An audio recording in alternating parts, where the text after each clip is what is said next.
الحمد لله نحمده ونستعينه ونستغفره ونعوذ بالله من شرور أنفسنا ومن سيئات أعمالنا من يهده الله فلا مضل له ومن يضلله فلا هادي له وأشهد أن لا إله إلا الله وحده لا شريك له وأشهد أن سيدنا وحبيبنا ومولانا محمد الذي أرسله بالحق بشيرا ونذيرا وداعيا إلى الله بإذنه وسراجا منيرا فقد قال الله تعالى في كلامه المجيد والفرقانه الحميد أعوذ بالله من الشيطان الرجيم بسم الله الرحمن الرحيم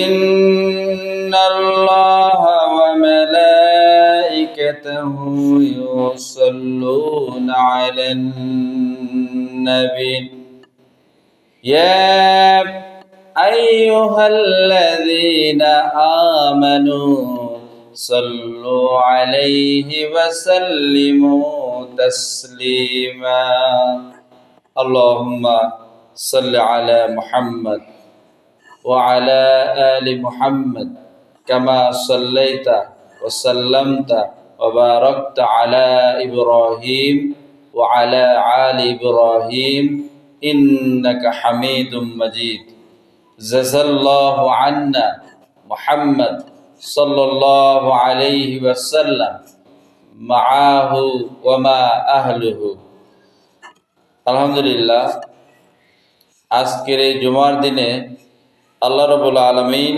আমাদেরকে কতিপয় মুসল্লিদেরকে বসার, আলোচনা করার এবং শোনার তৌফিক এনায়েত করেছেন। এজন্য রব্বুল আলামিনের দরবারে শুকরিয়া জানাই, বলে আলহামদুলিল্লাহ। সাথে সাথে স্মরণ করি বিশ্ব মানবতার মহান শিক্ষক সরওয়ারে কায়না আহমদ মুস্তফা মুহাম্মদ মুস্তফা সাল্লাল্লাহু আলাইহি ওয়াসাল্লাম, সাহাবা, তাবেঈন, তাবেঈনদেরকে স্মরণ করেই আল্লাহর কাছে তৌফিক কামনা করছি রব্বুল আলামিন আমার মুখ দিয়ে এমন কিছু কথা বের করেন যে কথা আমার এবং সকলের ঈমান আমলে কাজে লাগে। ওমা তৌফিক ইল্লা বিল্লাহ। রব্বি ইশরাহ লি সাদরি ওয়া ইয়াসসির লি আমরি ওয়াহলুল উকদাতাম মিন লিসানি ইয়াফকাহু কওলি। আমরা ধারাবাহিক আলোচনায় ছিলাম। গত জুমায় আমরা আলোচনা করেছি হাসাদ, অহংকার, হিংসা, এই বিষয়ের উপরে ব্যাপক আলোচনা হয়েছে। আত্মার রোগ সম্পর্কে আলোচনা হচ্ছে। আমরা আমাদের দৈহিক রোগগুলো নিয়ে চিন্তা করি। যখনই দেহে কোনো রোগ আক্রমণ হয়, সাথে সাথে আমরা হাসপাতালে চলে যাই, ডাক্তারের কাছে যাই। নড়াইলে ভালো না হলে যশোরে যাই, যশোরে না হলে খুলনায় যাই, খুলনায় না হলে ঢাকায় যাই, ঢাকায় না হলে ইন্ডিয়াতে যায়। যাদের টাকা আছে তারা মাউন্ট এলিজাবেথ হাসপাতালে চলে যায়, সিঙ্গাপুরে। কোটি কোটি টাকা খরচ করে আসে। কিভাবে আমার রোগ ভালো হবে, এই চিন্তায়, এই ভাবনায় আমাদের সময় কেটে যায়, কিন্তু আত্মা ছাড়া দেহ চলতে পারে না। সেই আত্মা যখন অসন্তুষ্ট হয়, রোগাগ্রস্ত হয়, এই আত্মার চিকিৎসার জন্য আমাদের কোনো চিন্তা, আমাদের কোনো ভাবনা কিছুই থাকে না। এই জন্য এই আত্মার যে রোগ, গত জমায় একটি রোগ বলেছিলাম, সেটা হচ্ছে হাসাদ। এই হাসাদ কিভাবে, অহংকার কিভাবে দূর করতে হবে, সেগুলো বিস্তারিত আলোচনা হয়েছিল। আজকে যে বিষয়টি বলবো সেটা হলো রিজিক। আত্মার রোগের অন্যতম একটি মাধ্যম হচ্ছে রিজিক হালাল না হওয়া। যত বড়ই আল্লাহর ওলি হন না কেন, দেখলে যতই ভালো মনে হোক না কেন, যদি কোনো ব্যক্তির রিজিক হালাল না হয়, তার নামাজ, তার রোজা, তার কুরবানি, তার হজ, এগুলো আল্লাহর কাছে পৌঁছায় না। কারণ আত্মা রোগাগ্রস্ত হয়ে যায়। যখন হারাম খাদ্য মানুষ ভক্ষণ করে, তখন তার আত্মার পরে যে কালুস কালিমা লোপিত হয়, যার কারণে তার নামাজে আসলেও নামাজ ভালো লাগে না। এদিক ওদিক তাকায়, নামাজ কিভাবে পড়ে। আল্লাহ রাব্বুল আলামিন বলছেন, ওয়াইদা কামু ইলাস সালাতি কামু খুসালা। হে রাসূল, মুনাফিকরা যখন নামাজে দাঁড়ায়, আপনি দেখবেন শৈথুল্যতার সাথে নামাজ আদায় করে। কারণ যার রিজিক হালাল নয়, রিজিকের মাধ্যম হালাল নয়, রিজিক আয় করে, অথচ সে নামাজও পড়ে, রোজাও রাখে, হজও করে, সে যখন নামাজে আসে তখন তার নামাজ ভালো লাগে না। এই জন্য আল্লাহ রাব্বুল আলামিন বলছেন, ওয়াইদা কামু ইলাস সালাত কামু কুসালা। সে যখন নামাজে আসে তখন শৈথুল্যতার সাথে নামাজ পড়ে।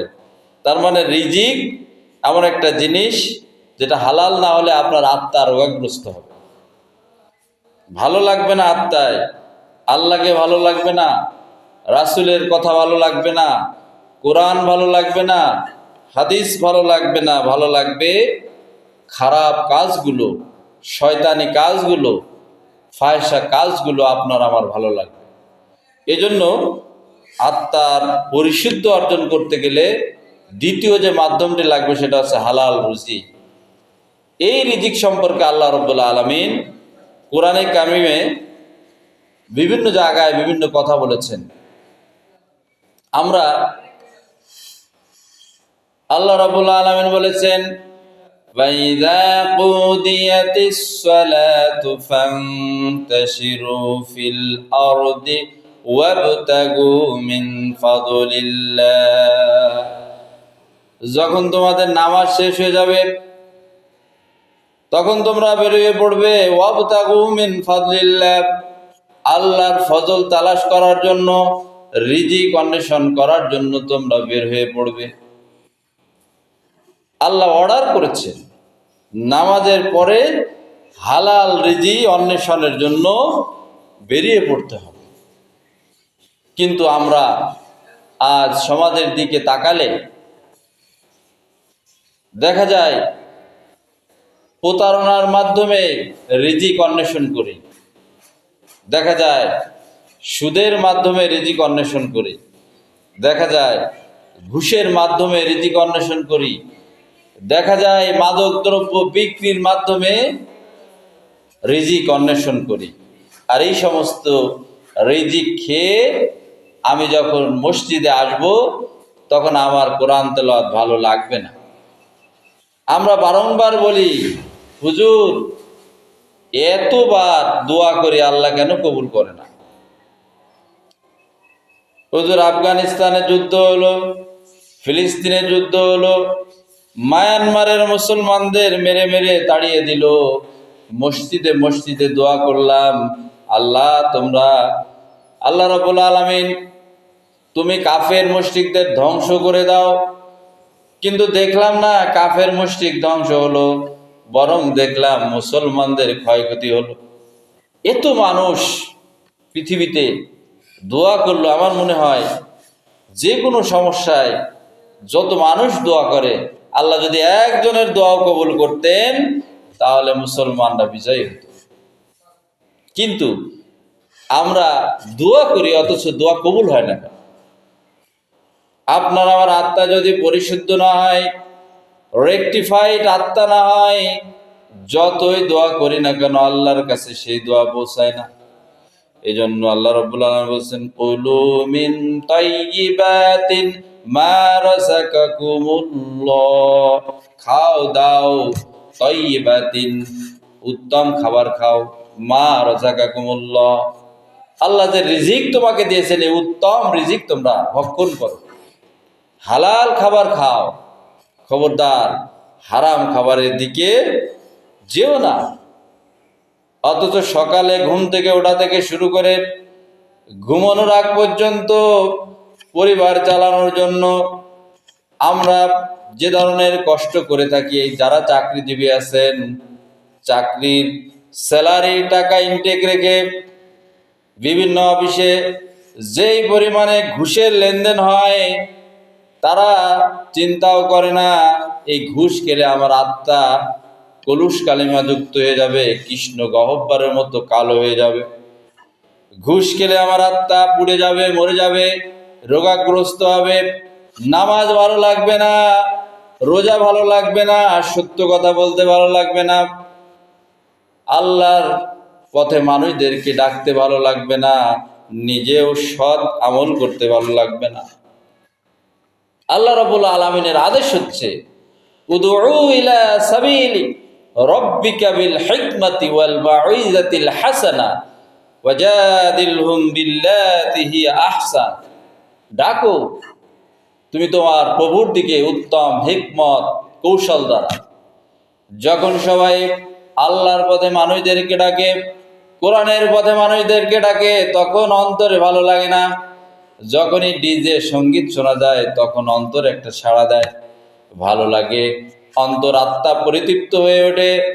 অথচ আল্লাহ বলছেন, ইন্নামাল মুমিনুনাল্লাযীনা ইযা যুকিরাল্লাহ ওয়াজিলাত কুলুবুহুম ওয়া ইযা তুলিয়াত আলাইহিম আয়াতুহু زادتهم إيمانا وعلى ربهم يتوكلون إنما المؤمنون, মুমিন তো তারাই, আল্লাযীনা ইযা যুকিরাল্লাহ, যখন আল্লাহর নাম তাদের সামনে স্মরণ হয়, ওয়াজিলাত কুলুবুহুম, তাদের অন্তরাত্মা কেঁপে ওঠে। শুধু অন্তরাত্মা কেঁপে ওঠে না, যাদাতুহুম ঈমানান, তাদের ঈমান বৃদ্ধিপ্রাপ্ত হয়, ওয়া আলা রাব্বিহিম ইয়াতাওয়াক্কালুন, তারা তাদের রবের পরে ভরসা করে, আল্লাহর পরে ভরসা করে, আল্লাহর কথা অনুযায়ী চলার চেষ্টা করে, আল্লাহর হুকুম অনুযায়ী চলার চেষ্টা করে।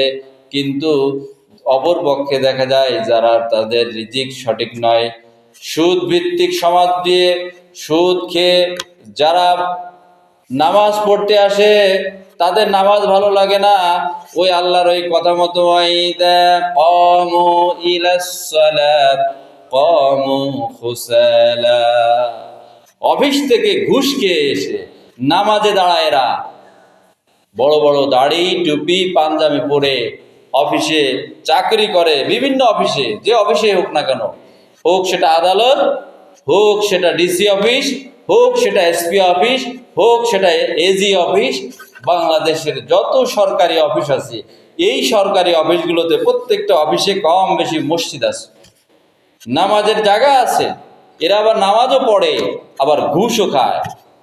এই জন্য আল্লাহ রাব্বুল আলামিন এদের নামাজ কবুল করেন না, কারণ এই নামাজের আগে আল্লাহর যে অর্ডার ছিল, এটা করো, এটা করো না। আল্লাহ বলছেন, ওয়া হাল্লাল্লাহুল বায়া ওয়া হাররামার রিবা, আমি আল্লাহ রাব্বুল আলামিন ব্যবসাকে হালাল করেছি আর সুদকে হারাম করেছি। অথচ বাংলাদেশে ব্যাংকিং সেক্টর বাদ দিয়ে সাধারণভাবে গ্রামের মানুষ থেকে শুরু করে নিয়ে রাষ্ট্রীয় পর্যন্ত 100 টাকায় 10 টাকা 100 টাকায় 20 টাকা সুদ পর্যন্ত খায়। ঘুষ যেমন খায় সুদও তেমন খায়। এই ঘুষখোর সুদখোররা এসে আবার মসজিদে দাঁড়িয়ে আল্লাহর কাছে প্রার্থনা করে, ইয়াকা না'বুদু ওয়া ইয়াকা নাস্তাঈন। আল্লাহ, আমরা তোমার ইবাদত করি, তোমারই দাসত্ব করি, তোমারই গোলামি করি, আবার তোমার কাছে সাহায্য চাই। অথচ নামাজ পড়ার আগে একটু আগেই সে ঘুষ নিয়ে আসলো, তার আত্মাকে সে মেরে আসলো, কলুষিত করে আসলো, রোগাগ্রস্ত করে আসলো, যার কারণে সে যে কি পড়তেছে সে তা উপলব্ধি করে না। আল্লাহ রাব্বুল আলামিন বলছেন, সুম্মুম বুকমুম উমিয়ুন ফাহুম লা ইয়ারজিউন। সে বোবা, সে কথা বলতে পারে না, সে কানা, সে দেখতে পারে না, সে তার চোখ আছে, কান আছে, সে শুনতে পারে না। যে কথাটা বলছিলাম, ওয়ালাকাদ জারানা লিজাহান্নাম কাসীরাম মিনাল জিন্নি ওয়াল ইনস লাহুম কুলুবুন লা ইয়াফকাহুনা বিহা। আল্লাহ রাব্বুল আলামিন বলছেন, আমি কিছু সংখ্যক মানুষকে, জিন আর ইনসানকে জাহান্নামের জন্য বানিয়েছি। লাহুম কুলুবুন লা ইয়াফকাহুনা বিহা, তাদের কলব আছে কিন্তু অন্তর দিয়ে চিন্তা করে না, ভাবনা করে না।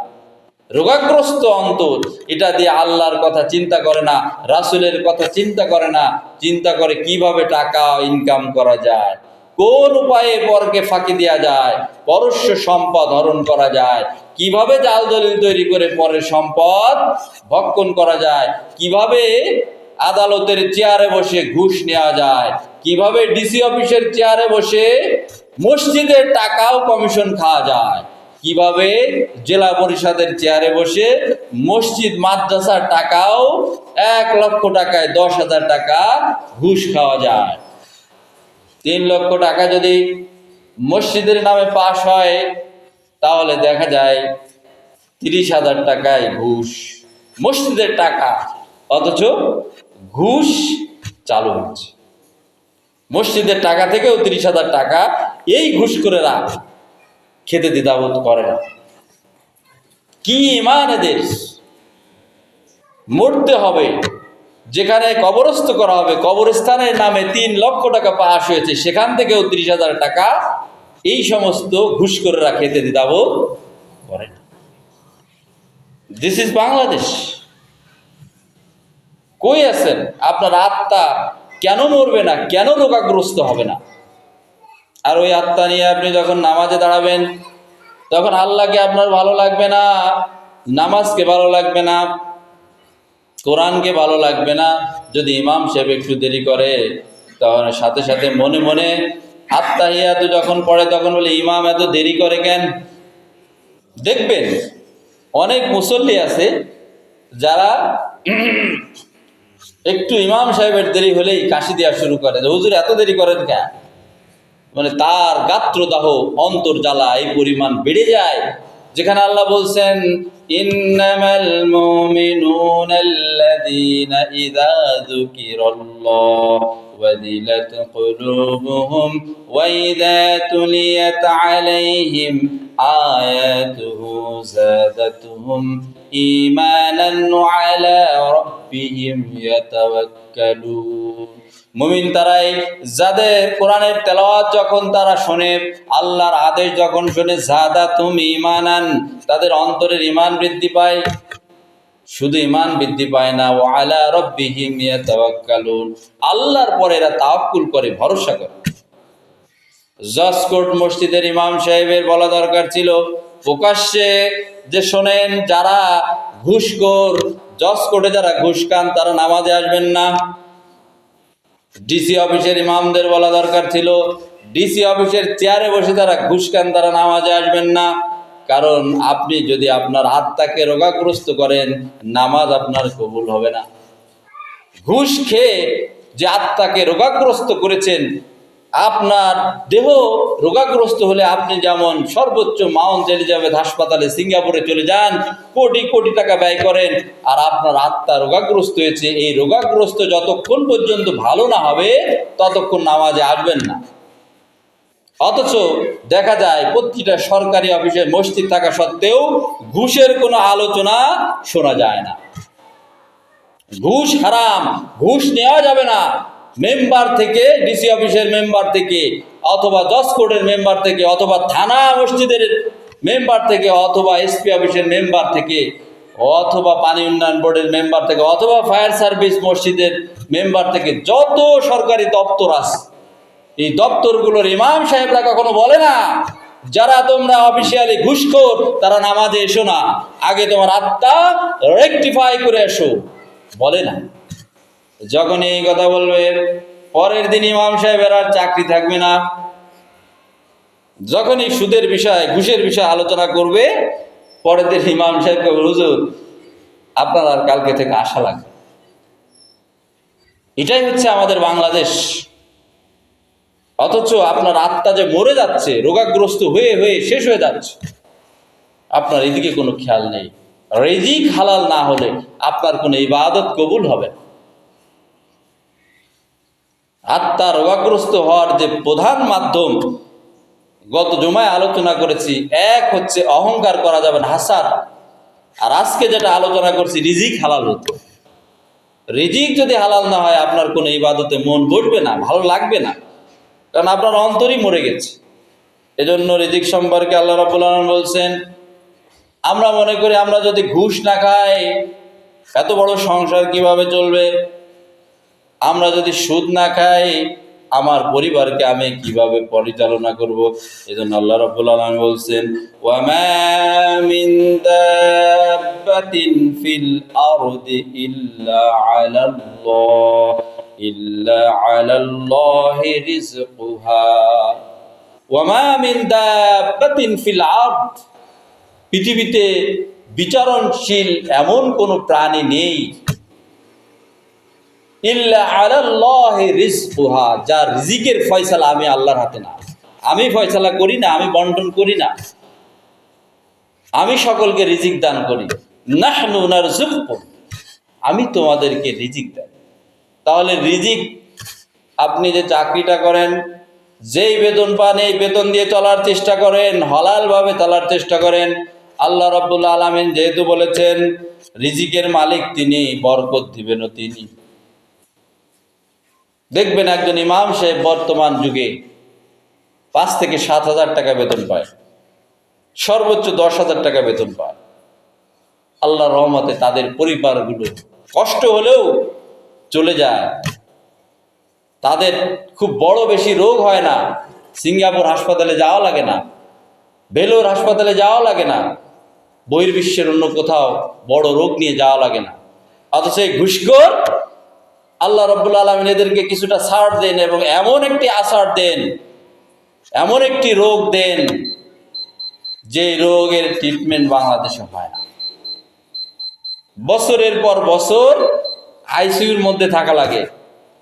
আমি যখন ঢাকাতে চাকরি করি, আমি 4টি ছেলেকে পড়াতাম, মাসে 4 দিন। একজনের বাসায় উত্তরায় আবার 6 তলার বেশি হয় না, ওখানে রিস্ট্রিকশন আছে। তো একজনের বাসায় একদিন শুনলাম তার যে দাদু কত হাজার কোটি টাকার মালিক সে জানে না, সুইস ব্যাংকে আছে, তার বাসায় আমি পড়াই তাও আমি জানি না। উপরে গেলাম দেখতে, অসুস্থ, জ্বালানা দিয়ে ছোট্ট একটি পাইপ ফিট করা আছে, যেই পাইপ দিয়ে বিভিন্ন ধরনের ফলের জুস দেওয়া হয়। এখানে পড়ে, এখানে পড়ে, কিছুটা খেতে পারে, কিছুটা পড়ে যায়। হাজার কোটি টাকার মালিক। কত টাকা সুইস ব্যাংকে আছে, কত টাকা সুইস ব্যাংকের ভোল্টে আছে সে ভালোই বলতে পারে।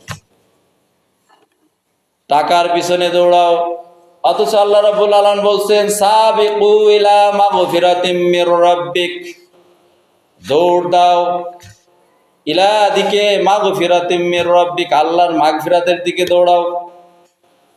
অথচ আমরা দৌড়াই দুনিয়ার দিকে।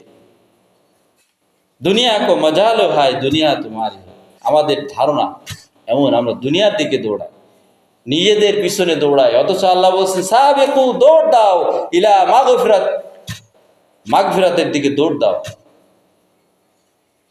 আল্লাহ তাআলা এই জন্য বলছেন, ওমা মিন দাব্বাতিন ফিল আরদ, এই দাব্বাত বিচরণশীল যত প্রাণী, মানুষ হোক, জিন হোক, অন্য যত প্রাণী আছে তাদের প্রাণ আছে, সকলের রিজিকের ফয়সালার দায়িত্ব আমার।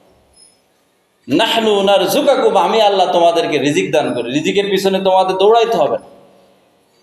আমরা যখন মায়ের এরহামে ছিলাম, তারও আগে যখন আলেমে আরা ছিলাম, আল্লাহ রাব্বুল আলামিন হাদিস শরীফে দেখেছি হযরত আদম আলাইহিস সালামের গাড় থেকে আল্লাহ রাব্বুল আলামিন তার কুদরতি হাত দিয়ে তৈরি করেছেন রূহগুলো। এই রূহগুলো যেগুলো ডান পাশে রেখেছেন জান্নাতি, যেগুলো বাম পাশে রেখেছেন তারা জাহান্নামী। কে কতটুকু খাবে, কতদিন বাঁচবে, টোটাল একটা অ্যাপ্রক্সিমেট হিসাব করে আল্লাহ রাব্বুল আলামিন সেখানে রেখে দিয়েছেন। সুতরাং আপনার ভাগ্যে যদি 1 টাকা লিপিবদ্ধ থাকে, হাজারো দৌড়ানোর পরেও আপনি 2 টাকা আয় করতে পারবেন না।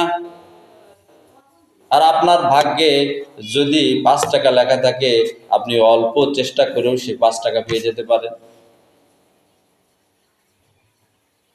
এটা ভাগ্য।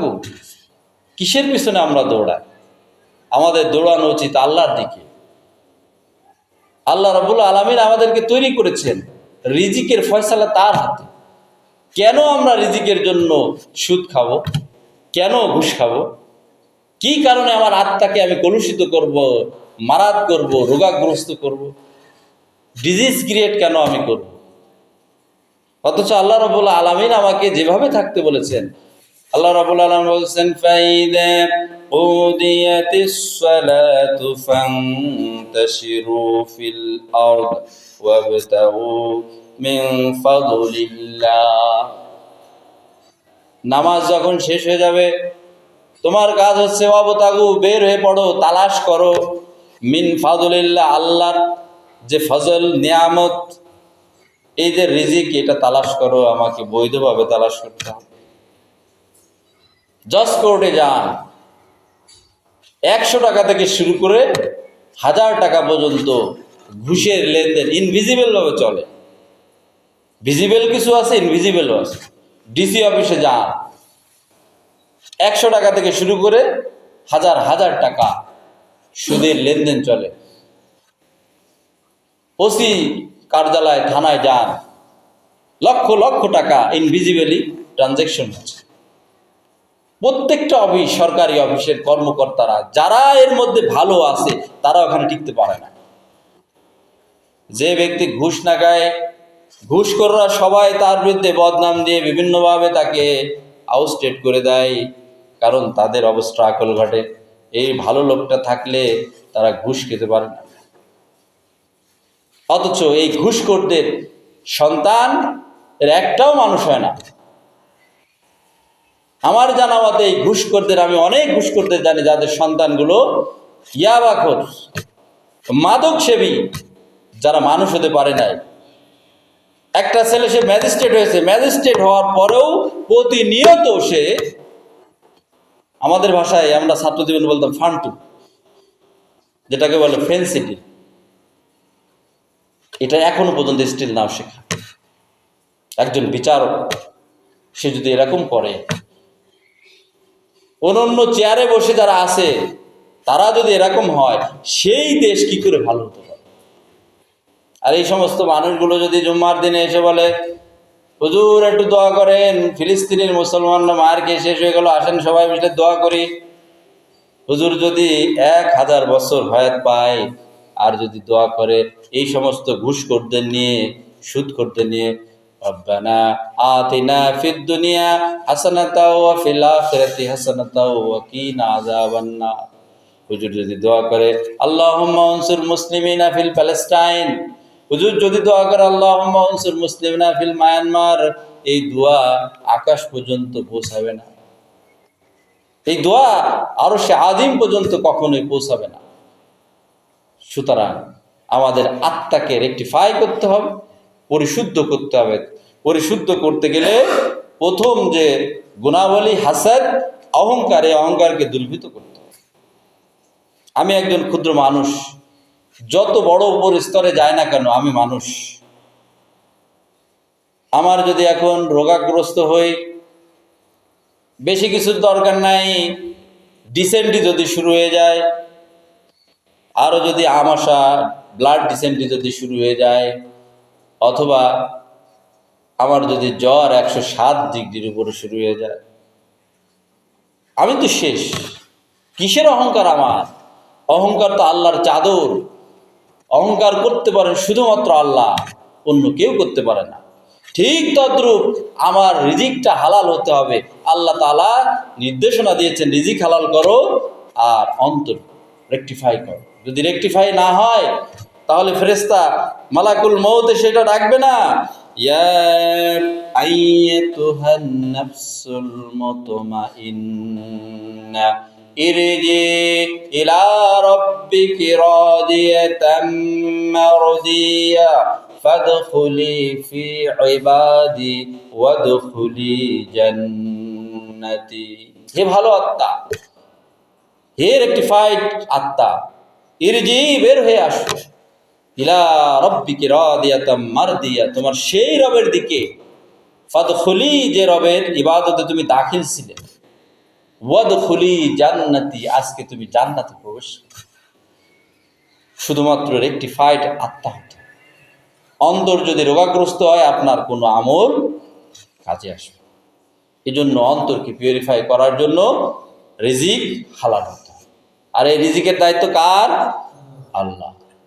আল্লাহ রাব্বুল আলামিন বলছেন, কুলিল্লাহুম্মা মালিকাল মুলকি তুতিল মুলকা মিম্মান তাশা ওয়া তুইজ্জু মান তাশাউ বিয়াদিকাল খায়র ইন্নাকা আলা কুল্লি শাইইন কাদির তুলিদুল লাইলা ফিন নাহার ওয়া তুলিদুন নাহারা ফিল লাইল তুখরিজুল হাইয়াতা মিনাল মাইত ওয়া তুখরিজুল মাইয়াতা মিনাল হাই। অনেক বড় আয়াতে আল্লাহ বলছেন, কুলিল্লাহুম্মা মালিকাল মুলক তুতিল মুলকা মিম্মান তাশা, সকল ক্ষমতার মালিক শুধুমাত্র একমাত্র কেবলমাত্র আল্লাহ। যাকে খুশি আল্লাহ সে ক্ষমতায় বসান, যাকে খুশি আল্লাহ ক্ষমতা কেড়ে নেন, যাকে খুশি ইজ্জত দান করেন, যাকে খুশি ইজ্জত কেড়ে নেন। এই যে বৈশিষ্ট্য, এই বৈশিষ্ট্য হচ্ছে আল্লাহ। আমি কি?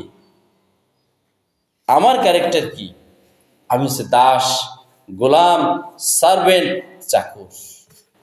আমার কাজ হচ্ছে আমার মনিব আল্লাহ রাব্বুল আলামিন আমাকে যে আদেশ করেছেন সে আদেশগুলো যথাযথভাবে ফলো করা, পালন করা। আল্লাহ রাব্বুল আলামিন বলছেন, মা আতাকুমুর রাসূল ফাখুযুহু ওয়া মা নাহাকুম আনহু ফান্তাহু। মা কুল্লু, যা আল্লাহ তাআলা তার রাসূল দিয়েছেন, আতাকুমুর রাসূল, রাসূল সাল্লাল্লাহু আলাইহি ওয়াসাল্লাম যা দিয়ে, ফাখুযু সেটা আঁকড়ে ধরো, ওয়া মা নাহাকুম আনহু আর যা নিষেধ করেছেন, ফান্তাহু ছেড়ে দাও, করো না। অথচ আমরা যখনই আমার ঘরের থেকে বেরোই, সুন্নাতের বহির্ভূত বেরোই, আর সারাটা দিন রিজিক অন্বেষণে থাকি অবৈধভাবে কিভাবে টাকা ইনকাম করা যায়। 1000 কোটি টাকা হয়েছে, 2000 কোটি টাকা, 5000 কোটি টাকা হয়েছে, 10,000 কোটি টাকা। ইকোনমিক্সে একটা কথা আছে, মানুষের অভাব অসীম, মানুষের যত বাড়ে তত চায়। ম্যালথাসের একটা থিওরি আছে, অভাব চাহিদার তুলনায় অভাব বাড়ে, যত বাড়ে চাহিদা, যত বাড়ে অভাব তত বাড়ে। যারা ইকোনমিক্স ছিল তারা বুঝতে পারতেছে। বিষয়টা হচ্ছে এই, আমাদের এই অন্তর মাটি ছাড়া ভরবে না। এইখানেই হচ্ছে সংযম। আমরা যদি নিজেদের নফসকে সংযমে অবলম্বন করতে পারি, কিভাবে? আল্লাহ রাব্বুল আলামিন বলেছেন, ফাযকুরুনি আযকুরকুম ওয়াশকুরুলি ওয়া লা তাকফুরুন। তোমরা আমাকে স্মরণ করো, আমিও তোমাদের স্মরণ করব। জীবনের প্রত্যেকটি ক্ষেত্রে আপনি অফিসে বসেছেন, কাজ শুরু করেন বিসমিল্লাহ, আল্লাহর নামে শুরু করছি। আল্লাহ রাব্বুল আলামিন তুমি আমাকে তৌফিক দাও, সারা দিনের মধ্যে আমি যেন একটি পয়সা, হারাম পয়সা গ্রহণ না করি।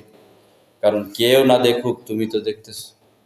আল্লাহু সামিউম বাসির, আল্লাহ রাব্বুল আলামিন শোনেন, জানেন, দেখেন, সব কিছু করেন। ব্ল্যাক হোলের কৃষ্ণ গহ্বরের মধ্যে আল্লাহ রাব্বুল আলামিন যেমন দেখেন, সমুদ্রের নিচে একেবারে অতল তলদেশে যদি কোনো প্রাণী, ছোট্ট প্রাণীও নাড়াচাড়া করে, সেটাও আল্লাহ দেখেন। অন্ধকারে আল্লাহ দেখেন, আলোতে আল্লাহ দেখেন, সব জায়গায় আল্লাহ সমানভাবে দেখেন। এখন চীন একটি টেকনোলজি তৈরি করেছে, যেটা এই কথার বাস্তবতা প্রমাণ করে। টেকনোলজিটা হচ্ছে, দিন হোক রাত হোক, তারা যে স্যাটেলাইট উৎক্ষেপণ করেছে, ওই স্যাটেলাইটকে কোনো কিছু দেখতে বাধা দিতে পারে না। মেঘ হোক, দিন হোক, রাত হোক। এবং বাংকার কোথায় কোথায় আছে এই স্যাটেলাইট দেখতে পারে। তার মানে স্ক্যানিং ক্ষমতা, জুমিং পাওয়ার এত বেশি। মানুষের দ্বারা যদি এটা আবিষ্কার করা সম্ভব হয়, আল্লাহ রাব্বুল আলামিন বলছেন, আমি দেখি, আমি শুনি, আমি জানি। তো কার চোখ ফাঁকি দিবেন? আপনি যখন অফিসের টেবিলে বসছেন, তখন বিসমিল্লাহ, আল্লাহ তোমার নামে এই আজকের দিনটা শুরু করলাম, আমায় এই হাত দিয়ে আমি যেন কোনো খারাপ কাজ না করি। কারণ আল্লাহ রাব্বুল আলামিন কিয়ামতের এই কঠিন ময়দানে এই হাত আমার বিরুদ্ধে সাক্ষী দিবে। অনেকবার এই আয়াতটি বলেছি। সূরা ইয়াসিনের মধ্যে আছে, সূরা হামিম আর সিজদার ভিতরে আছে। হাত্তা ইযা মা জাউহা শাহিদ আলাইহিম সামউহুম ওয়া আবসারুহুম ওয়া ক্বালু লিজুলুদিহিম লিমা শাহিদতুম আলাইনা ক্বালু আনতাকানাল্লাহ। কিয়ামতের এই কঠিন ময়দানে মানুষ এই কঠিন অবস্থা দেখে যে জাহান্নামীরা জাহান্নামের দিকে যাচ্ছে, মানুষের অবস্থা দেখে ভয়ে মানুষ মিথ্যা বলবে, আল্লাহ এই যে তোমার যে ফেরেশতারা লিখেছে এটা ভুল লিখেছে।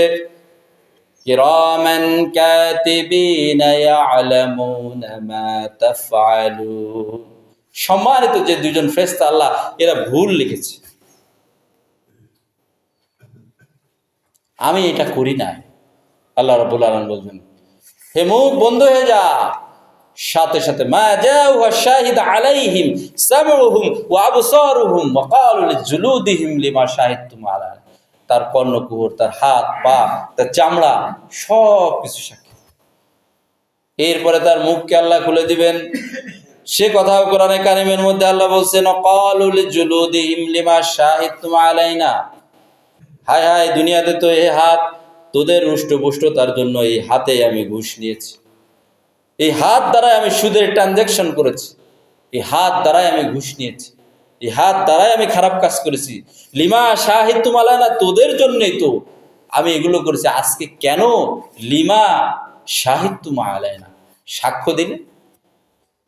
এভিডেন্স অ্যাক্ট যারা জানেন, কোনো জাজমেন্টে বিচার করতে গেলে সাক্ষ্য ছাড়া বিচার বেআইনি হয়ে যায়, ইনজাস্টিস হয়ে যায়।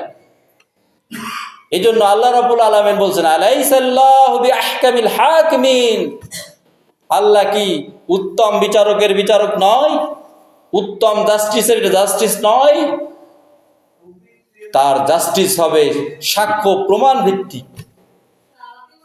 আল্লাহ রাব্বুল আলামিন বলছেন, ওয়া কুল্লাল ইনসান আলজামনাহু তাইরাহু লিউনুকিহি, আমি প্রত্যেকটা মানুষের এই গ্রীবা দেশে, গলদেশে আমি একটি মেমোরি কার্ড লাগিয়ে দিয়েছি। কিরামান কাতিবিন, সম্মানিত দুজন ফেরেশতা বাদেও আমি আল্লাহ রাব্বুল আলামিন আলজামনাহু, আমি ঝুলিয়ে দিয়েছি, তাইরাহু লিউনুকিহি, মেমোরি কার্ড ঝুলিয়ে দিয়েছি। তুমি কি করছো সেটা রেকর্ড হচ্ছে।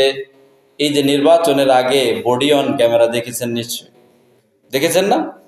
বডি অন ক্যামেরা আমি আল্লাহ রাব্বুল আলামিন তোমাদের শরীরে লাগিয়ে দিয়েছি। কতটা অস্বীকার করবে? ভিডিও প্লে করা হবে, তুমি যখন অস্বীকার করবে, আল্লাহ এটা তোমার এই সম্মানিত দুজন ফেরেশতা ভুল লিখেছে, তখন আল্লাহ রাব্বুল আলামিন তোমার হাত দিয়ে সাক্ষী দিবে, পা দিয়ে সাক্ষী দিবে, চোখ দিয়ে সাক্ষী দিবে, কিচ্ছুই করার থাকবে না। যে হাত দিয়ে তুমি ঘুষ লেনদেন করতেছো, তুমি যখন বসো অফিসের টেবিলে, তখন যবে তুই চিন্তা কর, হায় হায় আমি ডান হাত দিয়ে ঘুষ দিচ্ছি, এই হাতই তো আমার বিপক্ষে সাক্ষ্য দিবে। ছেড়ে যাওয়ার তো কোনো লাইন নেই, আমি কাকে ফাঁকি দিচ্ছি? ফাঁকি তো তাকে দেয়া যায় যিনি আড়াল হলে, আস্তরণ করলে দেখে না। যেমন আমাদের চোখের একটা লেন্স, একটা জুমিং পাওয়ার আছে, কুকুরের চোখের একটা জুমিং পাওয়ার আছে, পাখির চোখের একটা জুমিং পাওয়ার আছে, এভাবে প্রতিটা প্রাণের একটা জুমিং পাওয়ার আছে। এরপরে হিয়ারিং যে সাউন্ডগুলো, এই সাউন্ডগুলো শোনার জন্য একটা পাওয়ার আছে। আমাদের একটা লিমিটেশন আছে যে এর ওপাশে কী হয় আমরা শুনতে পারি না।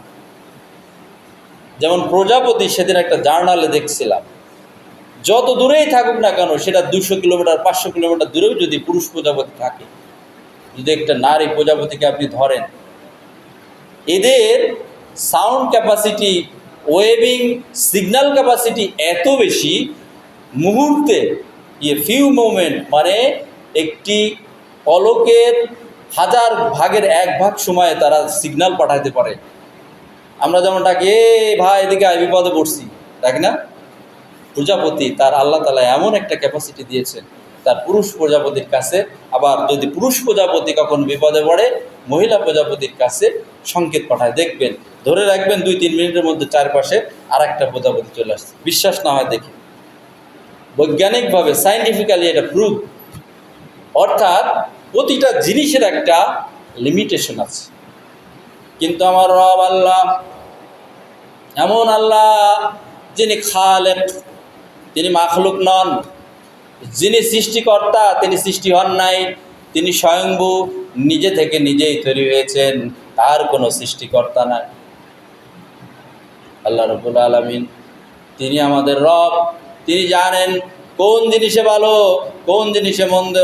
তিনি যদি মুসা আলাইহিস সালাম একবার বলছে, আল্লাহ তুমি ঘুমাও না? বলল, হে মুসা, আমি যদি ঘুমাই তাহলে এই যে বিশ্ব ব্রহ্মাণ্ড, টোটাল যে সৃষ্টি আমি তৈরি করেছি, মুহূর্তের মধ্যে অ্যাবলিস্ট, ডিস্ট্রয়, রুইন, স্পয়েল হয়ে যেত। বলল, হে মুসা, তুমি একটি পানিযুক্ত গ্লাস নাও, কাঁচের গ্লাস। মুসা আলাইহিস সালাম নিয়ে দাঁড়ালেন। আল্লাহ রাব্বুল আলামিন ঘুমকে বললেন, খোঁজ, ধরো মুসাকে। অল্পতে মুসার তন্দা এসে গেল, হাত থেকে গ্লাস পড়ে গেল।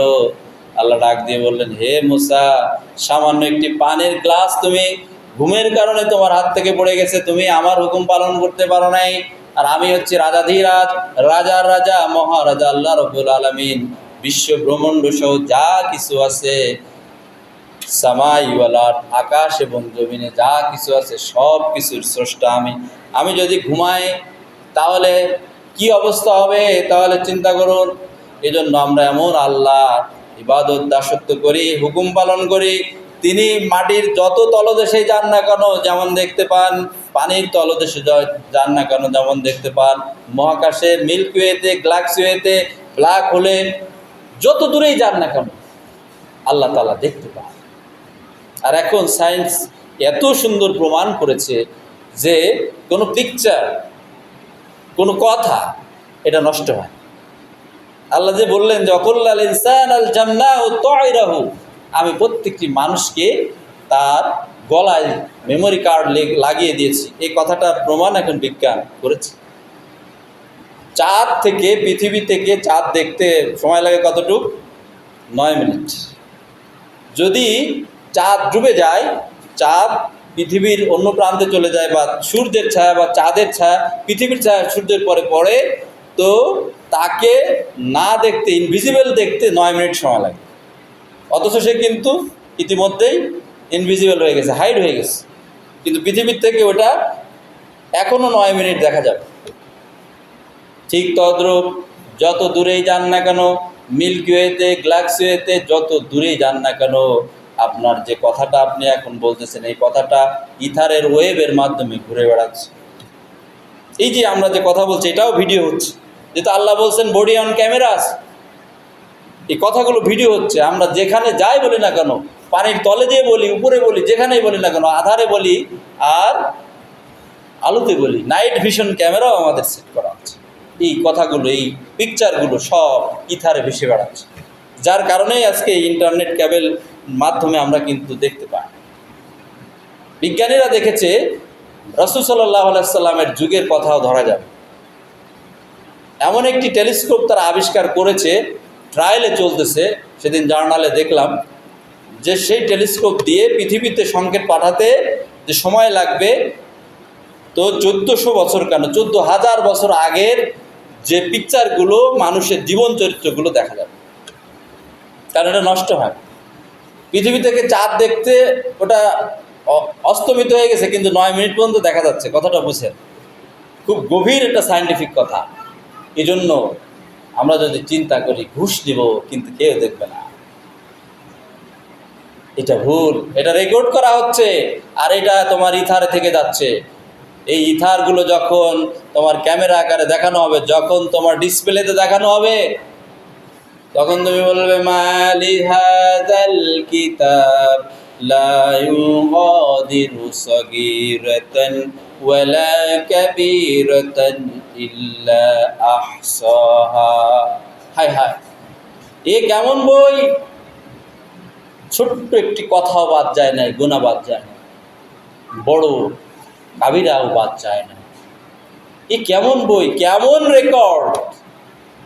যখন আপনি মেমোরি কার্ড, ছোট্ট একটি জিনিস, আপনি যদি এটাকে পিসির মধ্যে দিয়ে চালান অথবা প্রজেক্টর দিয়ে চালান, অনেক বড় দেখতে পারবেন। যত বড় প্রজেক্টর তত বড় দেখতে পারবেন। আল্লাহ রাব্বুল আলামিন প্রজেক্টরের মাধ্যমে দেখাবে, এই দেখ কি করছিস, আয়দার জান্নাতি আর জাহান্নামে তুই হিসেব কর। লা ইউগাদিরু সাগীরাতান ওয়ালা কাবীরা, ছোট গুনাহও বাদ যায় না, বড় গুনাহও বাদ যায় না, তুই বল তুই জান্নাতি কিনা।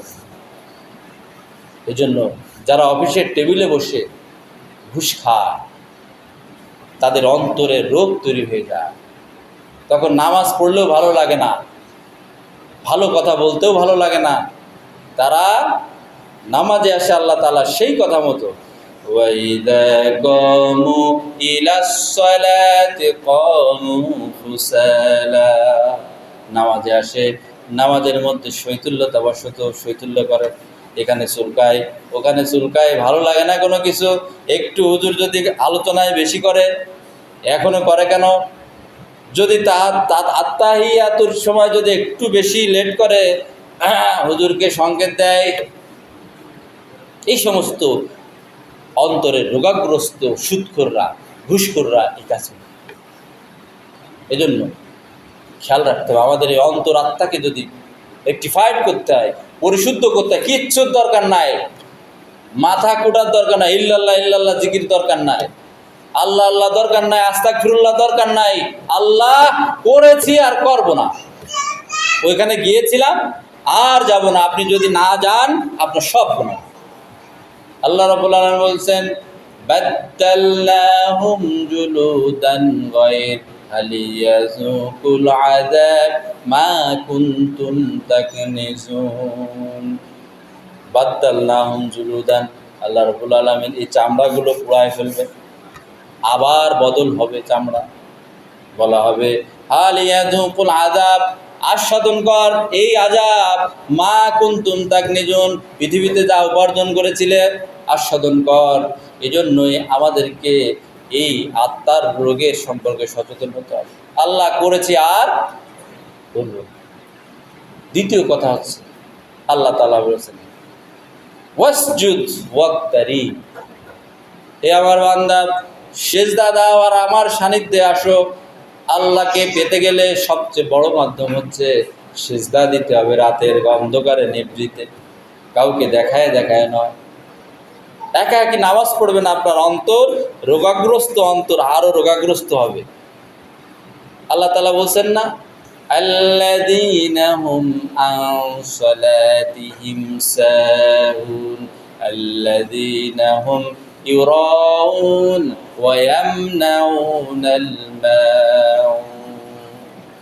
যারা নামাজ পড়ে মানুষ দেখানোর জন্য, অন্তর মরে গেছে, অন্তর রোগাগ্রস্ত হয়েছে, ক্যান্সার হয়ে গেছে অন্তরে। আর আধুনিক বিজ্ঞান এটা প্রমাণ করেছে, অন্তর যখন রোগাগ্রস্ত হয় মানুষের শরীর তখন রোগাগ্রস্ত হয়। অন্তর রোগাগ্রস্ত না হলে শরীর রোগাগ্রস্ত হয়। এই জন্য যে ব্যক্তিটা ভালো, যার অন্তরটা পরিশুদ্ধ, তার রোগের ভাগ কম। আপনারা বলতে পারেন কেন রোগ হয়? আল্লাহ রাব্বুল আলামিন তাও বলেছেন।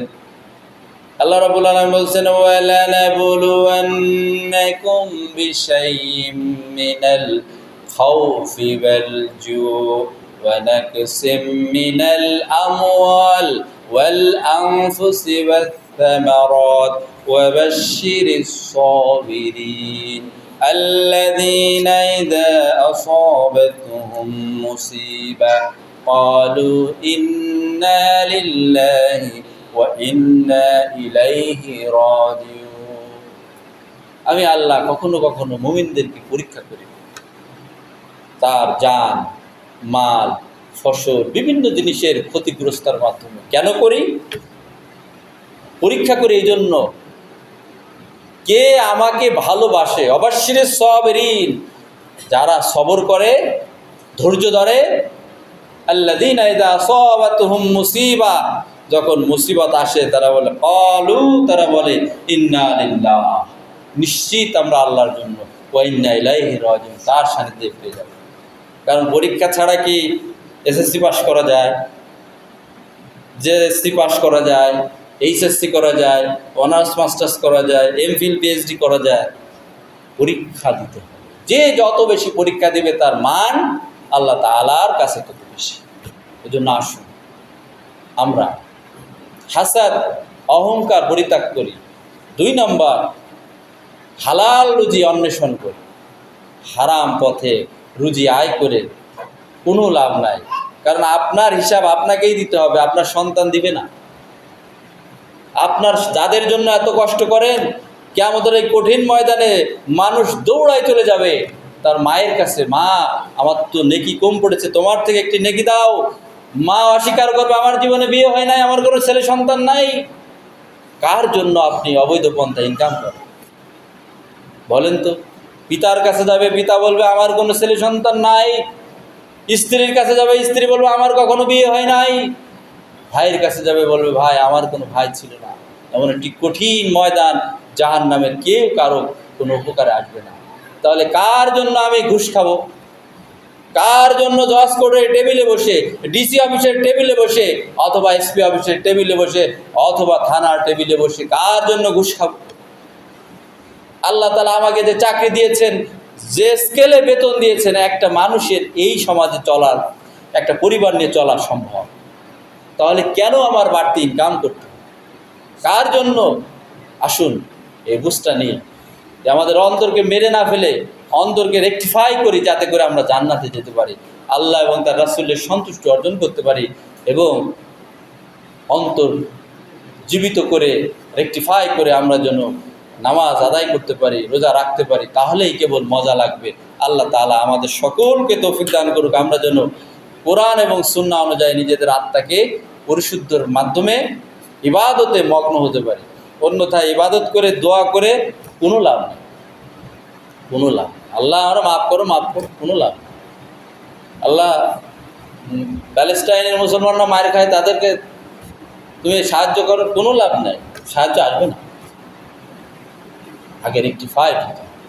এই জন্য হারাম জিনিস থেকে দূরে থাকতে হবে। আল্লাহ তাআলা আমি সহ আপনাদের সকলকে হারাম জিনিস থেকে, বিশেষ করে হাসাদ, অহংকার এবং এই যে অবৈধ ইনকাম, হারাম ইনকাম, সুদ, ঘুষ, এর থেকে বেঁচে থাকতে পারে। আমিন। ওয়া আখির দাওয়ানা আলহামদুলিল্লাহি রাব্বিল আলামিন। যারা সুন্নাত পড়লে সুন্নাত।